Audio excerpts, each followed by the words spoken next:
adlaw nga Martes karon mga kaigsuunan.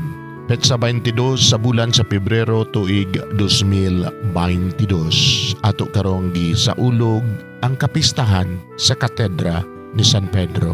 Ang pagbasa kinutlo gikan sa Ebanghelyo sumala ni San Mateo, Kapitulo 16, versikulo 13 ngadto sa 19. Unya miadto si Jesus sa yuta duol sa lungsod sa Cesarea Filipo ug didto nangutana siya sa iyang mga tinunan. Sumala sa mga tao, kinsa man ang anak sa tao? Sila mitubag.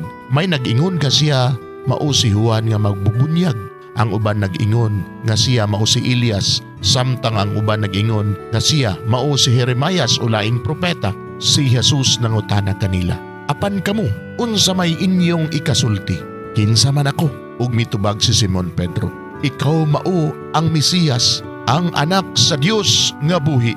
Giingnan siya ni Jesus, bulahan kagayod Simon nga anak ni Jonas. Kay kining maong kamatuoran wala moabot kanimo pinaagi sa bisan unsang tawhanong pamaagi. Ang imong amahan nga atoa sa langit mao ang naghatag niini kanimo. Busa sultihan ko ikaw. Ikaw si Pedro og ibabaw niining bato. Tukuron ko ang akong simbahan og bisan gani ang kamatayon dili gayud makabuntog niini. Ihatag ko kanimo ang mga yawi sa gingharian sa langit. Ang imong idili dinhi sa yuta, idili usab didto sa langit, ug ang imong itugot dinhi sa yuta, itugot usab didto sa langit.